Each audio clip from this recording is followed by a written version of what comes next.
नमस्कार, खबरें जारी न्यूज 24 पर मैं हूं आपके साथ मकसूद खान।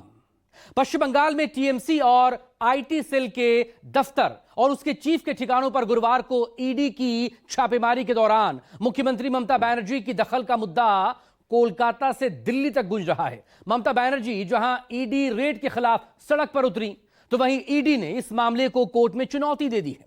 शुक्रवार को हाई कोर्ट में इसकी सुनवाई टलने के बाद ईडी अब सुप्रीम कोर्ट पहुंच चुकी है। तो वहीं टीएमसी ने भी इस सुप्रीम कोर्ट में कैविएट दाखिल कर दी ताकि कोई भी फैसला दिए जाने से पहले टीएमसी का पक्ष भी सुना जाए। ममता बनर्जी का यह दावा है कि ईडी की रेड के जरिए बीजेपी ने टीएमसी के एसआईआर से जुड़े दस्तावेज चुरा लिए हैं। वहीं बीजेपी का यह आरोप है कि ममता बनर्जी ने ईडी की छापे में बाधा डाली और मनी लॉन्ड्रिंग से जुड़ी फाइलें लेकर वो भाग गई। रिपोर्ट।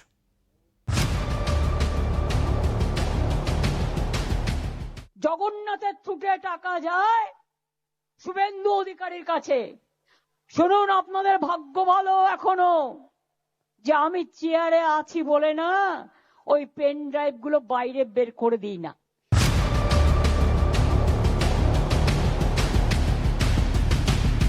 डी रेट को लेकर ममता बनर्जी की जो एक्टिविटीज रही है वो पूरे देश के सामने बंगाल के सिर को एकदम झुका दिया है। ये दर्शाता है कि उनके पास ममता बनर्जी का बहुत कुछ इंपॉर्टेंट चीजें, इंपॉर्टेंट इंफॉर्मेशन है।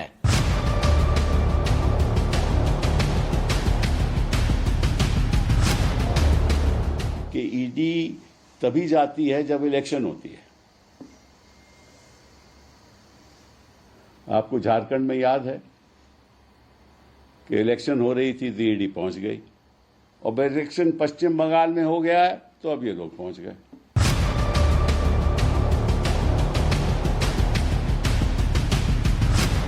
आप कौन होते हैं? आप बोल रहे ये पार्टी ऑफिस है, ये तो पार्टी ऑफिस नहीं है। आप किस तरह से इसको ये कर सकते हैं? और अगर आप आइन का ऊपर नहीं है और उनको अरेस्ट किया जाए, ममता बनर्जी को अरेस्ट किया जाए।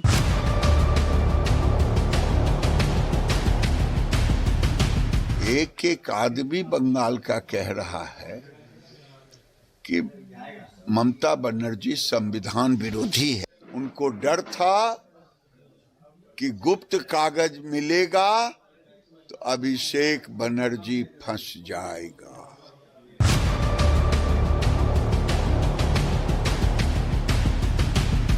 चुनाव आयोग और बीजेपी के खिलाफ ममता बनर्जी की लड़ाई एक बार फिर सुप्रीम कोर्ट की चौखट तक पहुंच गई। कोलकाता में गुरुवार को राजनीतिक परामर्श फर्म आईपैक के कार्यालय और इसके डायरेक्टर प्रतीक जैन के आवास पर हुई छापेमारी के बाद ममता बनर्जी यहां सड़क पर उतर चुकी। वहीं ईडी ने सुप्रीम कोर्ट में आर्टिकल 32 के तहत याचिका दायर की। ईडी का कहना है कि राज्य की मशीनरी की वजह से एजेंसी को निष्पक्ष जांच करने से रोका गया। वहीं अब पश्चिम बंगाल सरकार ने भी सुप्रीम कोर्ट में कैविएट याचिका दाखिल कर दी। ममता सरकार ने कहा था कि अगर ईडी सुप्रीम कोर्ट जाती है तो कोई भी फैसला देने से पहले उसका पक्ष भी सुना जाए। इस मामले में पहले ईडी ने कलकत्ता हाई कोर्ट में याचिका दायर की थी, लेकिन हंगामे के कारण शुक्रवार को इस पर सुनवाई नहीं हो पाई और हाई कोर्ट ने इसकी सुनवाई के लिए 14 जनवरी की तारीख मुकर्रर कर दी। देखिए, ईडी रेट को लेकर ममता बनर्जी की जो एक्टिविटीज रही है वो पूरे देश के सामने बंगाल के सिर को एकदम झुका दिया है। एक मुख्यमंत्री होने के बावजूद जिस तरीके से ममता बनर्जी ने जाकर एक प्राइवेट कंपनी के ओनर को बचाने के लिए ममता बनर्जी ने अपना पूरा जी जान लगा दिया। ये दर्शाता है कि उनके पास ममता बनर्जी का बहुत कुछ इंपॉर्टेंट चीजें, इंपॉर्टेंट इंफॉर्मेशन है और उस व्यक्ति को जैसे भी हो बचाना है। वही जो इस तरीके की मानसिकता है, मानसिकता दर्शाती है कि एक कोल स्कैम के तहत एक छापा पड़ा था, तो कोल स्कैम में तृणमूल के बड़े बड़े नेताओं की इन्वॉल्वमेंट होगी, नहीं तो ये बचाने के लिए ममता बनर्जी दौड़ती नहीं। Mamata Banerjee has done nothing wrong, because you see this case under which the raid organized by ED that was filed in most probably 2020 or 2021. So after 5 years, after 6 years, just on the eve of West Bengal Assembly election, ED raided an organization which is now connected with the campaign strategy of Trinamool Congress. So, there were many Trinamool related campaign planning, campaign blueprint, key persons of campaigning. So, Mamata Banerjee as leader of the Trinamool Congress, All India Trinamool Congress, chairperson of All India Trinamool Congress, she went there to protect the party campaign documents. जिस तरह से वहाँ ED ने छापे मारे हैं और ठीक चुनाव से पहले जो कार्रवाई ईडी के द्वारा हो रही है या सीबीआई के द्वारा हो रही है, तो ये तो भारतीय जनता पार्टी का हमेशा कोशिश रहती कि चुनाव से पहले जहाँ विपक्ष की सरकारें हैं वहाँ इस तरह का माहौल बनाया जाए और उसका लाभ चुनाव में लिया जाए। तो पश्चिम बंगाल में भी यही काम किया जा रहा है। ममता बनर्जी क्यों दौड़ दौड़ के गए प्रतीक जन का घर, आईपैक का ऑफिस, और वो फाइल में क्या था, ये सारे पृथ्वी के लोग, बंगाल के लोग, भारत के लोग देखे हैं। और ये पहली बार नहीं है। ममता बनर्जी करप्ट लोगों के साथ है, ये क्लियर हो गया है। तो बताए इन्वेस्टिगेट क्या कर रहे थे, तभी पता चलेगा ना कि कैसे इंटरफियर किया। अगर उनको दस्तावेज चाहिए थे कोल स्कैम के, यही है ना, अखबार में तो यही है, ठीक है ना, तो फिर उनको पूछना चाहिए था कि आप मुझे बताइए, आप मुझे एक्सेस दीजिए से आपके कंप्यूटर से, हम कुछ ले नहीं जाएंगे, हम पता करेंगे, देखेंगे अगर इसमें कोल स्कैम की बात है वो हमें दीजिए, आप कर सकते हैं। आईपैक दफ्तर पर ईडी की छापेमारी के साथ ही एसआईआर के खिलाफ ममता बनर्जी की लड़ाई केंद्र सरकार के खिलाफ सीधी जंग में तब्दील हो गई। शुक्रवार को कोलकाता में अपने समर्थकों को संबोधित करते हुए ममता बनर्जी ने जो तेवर दिखाया, उसने बंगाल की चुनावी जंग का सीन ही बदल दिया। বলছে কয়লার টাকা কে খায়? অমিত শাহ খায়, হোম মিনিস্টার। কি করে খায়? গদ্দারের থ্রুতে টাকা যায়। গদ্দার অ্যাডপ্টেড সন হয়ে গেছে। জগন্নাথের থ্রুতে টাকা যায় শুভেন্দু অধিকারীর কাছে, আর শুভেন্দু অধিকারীর থ্রুতে টাকা যায় অমিত শাহর কাছে। শুনুন, আপনাদের ভাগ্য ভালো এখনো যে আমি চেয়ারে আছি বলে না ওই পেন ড্রাইভ গুলো বাইরে বের করে দিই না। বেশি লাগালে কিন্তু বলে দিচ্ছি আমার কাছে সব পেন ড্রাইভ করা আছে, আমি কিন্তু ভান্ডা ফাঁস করে দেবো। আমি একটা জায়গা পর্যন্ত সৌজন্যতা মেনটেন করি, বাট মনে রাখবেন লক্ষণের সীমারেখা একটা আছে, দণ্ড কাটা একটা দণ্ডি আছে। লক্ষ্মণের দণ্ডি পেরিয়ে গেলে কিন্তু আর সামলে রাখতে পারবেন না। আমি অনেক কিছু জানি, বলি না শুধু দেশের স্বার্থে। আমি মুখ খুললে কাল সারা পৃথিবীতে হইচই হবে, কিন্তু আমি করি না, দেশটাকে ভালোবাসি বলি। ममता बनर्जी ने छापेमारी के दौरान अपनी मौजूदगी का भी बचाव किया। दलील ये कि बीजेपी ने ईडी के जरिए जनता का सारा डेटा चुरा लिया और उन्होंने एक मुख्यमंत्री के तौर पर नहीं बल्कि टीएमसी के अध्यक्ष के तौर पर दखल दिया। যা করেছি as a all India Trinamool কংগ্রেসের চেয়ারম্যান করেছি, এবং যা করেছি আমি কোনো অন্যায় করিনি। তুমি আমায় খুন করতে এসছো, আমার আত্মরক্ষা করার অধিকার আছে। চোরের মতো কেন এসছো? তুমি চুরি করে সব মানুষের এসআইআর এর টাকা তুলে নিয়ে যাচ্ছিলে। তুমি আমার বিএলএ 1 এর ঠিকানা, বিএলএ 2 ঠিকানা, সাধারণ মানুষের দরখাস্ত, তুমি সমস্ত ডেটা আমার অফিস থেকে চুরি করছিলে, যে অফিস আইপ্যাক কে আমরা অথরাইজ করেছি। তোমরা তো 6টা থেকে ঢুকেছো, আমি তো গেছি 11:45-এ, 5.5 ঘন্টা সবই তো চুরি করেছো, बाकी किसी रेखेছো? ममता बनर्जी ने दिल्ली में अपने सांसदों के साथ पुलिस के कथित दुर्व्यवहार का भी जिक्र किया। दलील ये कि जबरन कब्जा बीजेपी की आदत है और महाराष्ट्र से हरियाणा और बिहार तक बीजेपी ने जबरन कब्जा किया है, लेकिन बंगाल में ऐसा होना असंभव है। আঘাত করলে প্রত্যাঘাত কি করে করতে হয়? আজ সকাল 8টায় দিল্লির কুয়াশা ঠান্ডার মধ্যে আমাদের এমপিরা প্রতিবাদ করেছে, তাদের চ্যাংদোলা করে অত্যাচার করে টেনে নিয়ে গেছেন। আর এখানে লাল কার্পেট বিছিয়ে পুলিশ আপনাদের মিটিং করায়, কোর্টের পারমিশন নিয়ে আসেন, সব তো দখল করেছেন। আমি কোর্টকে দোষ দিই না, বিচারের কাছ থেকে আমরা বিচারের বাণী আশা করি, নাথিং এলস। আমি কোর্টের ব্যাপারে কথা বলবো না, সব দখল করেছেন। যত এজেন্সি আছে গভর্নমেন্ট অফ ইন্ডিয়ার আন্ডারে সব দখল করেছেন। মহারাষ্ট্র জোর করে দখল করেছেন, আমি চ্যালেঞ্জ করে বলছি। হরিয়ানা জোর করে দখল করেছেন, বিহার জোর করে দখল করেছেন, অনেক রাজ্য জোর করে দখল করেছেন। এখন ভাবছেন বাংলা দখল করবেন জোর করে। নামটা শুনলেই বাংলা করে দিচ্ছে हामला। कोलकाता में आईपैक दफ्तर पर ईडी की छापेमारी के विरोध में शुक्रवार को टीएमसी के सांसदों ने दिल्ली में प्रदर्शन किया। केंद्रीय गृह मंत्री अमित शाह के आवास का घेराव करने की कोशिश की, लेकिन पुलिस ने टीएमसी के सभी सांसदों को हिरासत में लिया। हम लोग no, what are we being detained? Look at this. You're seeing what is happening with Amit Shah's Delhi police. You're seeing what is happening to MPs. All our MPs have been picked up. Police गुंडा है, democracy नहीं है। एक संस्था को कैसे लेके जा रहे हैं आप देखो।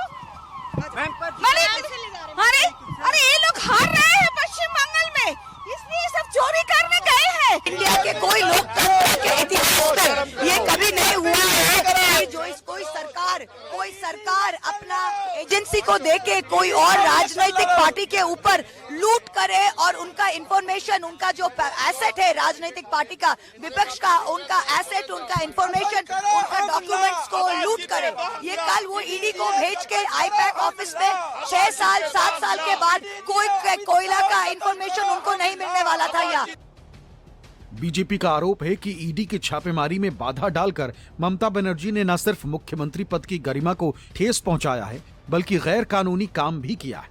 लेकिन विपक्षी दलों की दलील है कि ईडी अब सत्ता की सहयोगी बन चुकी है और अगर ईडी राजनीतिक काम में दखल देगी तो इसके परिणाम बहुत बुरे होंगे। इस बीच ममता बनर्जी की पार्टी टीएमसी के एक प्रतिनिधि मंडल ने एसआईआर को लेकर मुख्य चुनाव आयुक्त के सामने भी अपनी बात रख दी। कहा था कि जो इस राज्य से बाहर काम करते हैं, पढ़ने गए हैं या काम करते बाहर में, उनको छुट्टी नहीं मिल रही या उनके पास पैसे नहीं है कि केवल मात्र हियरिंग के लिए आएंगे, इनके लिए कोई उपाय होना चाहिए। जिसमें हम लोग ने ऑनलाइन हियरिंग वाली बात भी की और कहा कि रिलेटिव जो है, रिश्तेदार जो है, वो तो फॉर्म भर रहे थे, तो अगर वो फॉर्म भर सकते हैं, वो अब जो रिश्तेदार बाहर रहता है उसके होके हियरिंग भी कर सकते हो, उसी के डॉक्यूमेंट्स। ऐसे सजेशन हम लोग की थी, सुझाव थे। तो 8 जनवरी को आपने देखा कि 3 सर्कुलर निकले हैं। उसमें हम लोग आज खुलासा करने आए कि माइग्रेंट वर्कर्स को भी उस कैटेगरी में रखिए, क्योंकि वो भी बाहर काम करता है। चीफ मिनिस्टर पहले से ही एसआर ना हो इसके लिए प्रयास कर रहे हैं। जब बंगाल पे एसआर शुरू ही नहीं हुआ, बिहार में हो रहा था, उस समय इन लोगों ने केस किया, सुप्रीम कोर्ट गया। ईडी की सारी कार्रवाई देश के विपक्ष की नेताओं के खिलाफ होती है, उनको डराने धमकाने के उद्देश्य से होती है।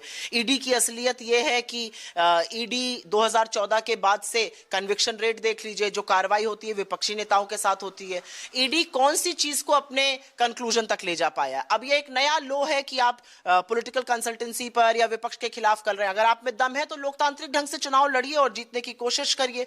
आप बजाय ये करने के आप विपक्षी सांसदों को, विपक्षी मंत्रियों को, विपक्षी राज्य सरकारों को डराते धमकाते हैं, ईडी भेजते हैं। तो ईडी की कोई विश्वसनीयता नहीं है, ईडी मोदी जी की कठपुतली है। आश्चर्यजनक है कि सारे भारत में एक ही मुख्यमंत्री हैं जो नोटोरियस भी है और नेफेरियस भी है।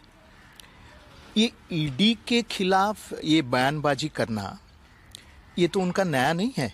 आप अगर देखते हैं, एकमात्र मुख्यमंत्री है जो बीएसएफ कत्लेआम करता है, ये सार्वजनिक सभा में खड़ा होकर ये कहती है। निश्चित तौर से जहां जहां चुनाव होता है वहां ईडी पहुंच जाती है। वहां ईडी सीबीआई एकदम इनका पेट तोता है। जब ये कहते हैं तोता उड़, तो तोता पहुंच जाता है, तोता पहुंचकर अपना काम कर रहा है। कि एक आदमी बंगाल का कह रहा है कि ममता बनर्जी संविधान विरोधी है। आज तक कहीं देखा है कि कोई मुख्यमंत्री जब ईडी के हाथों से ईडी वहां से सारे कागजात चुरा ले और बाहर बोले कि हमारा गुप्त, क्या आपका पार्टी दफ्तर था? वो उनको डर था कि गुप्त कागज मिलेगा तो अभिषेक बनर्जी फंस जाएगा। प्रॉपर्टी और मकान में कोयला स्मगलिंग, घोटाले और मनी लॉन्ड्रिंग के संबंध में जांच करने के लिए ईडी की टीम गई थी, तो वहां पर ममता जी पहुंच गई अपने पुलिस कमिश्नर और वरीय पुलिस अधिकारियों के साथ। सड़क से उतरी और घुस गई उसमें, और पूरा उन्होंने ईडी के लोगों को रोकने की कोशिश की और जबरन कागज छीन लिया और छीन करके निकल गए। अब क्या कहते हैं, अब आप जानते हैं झूठ बोलने में तो बीजेपी माहिर है।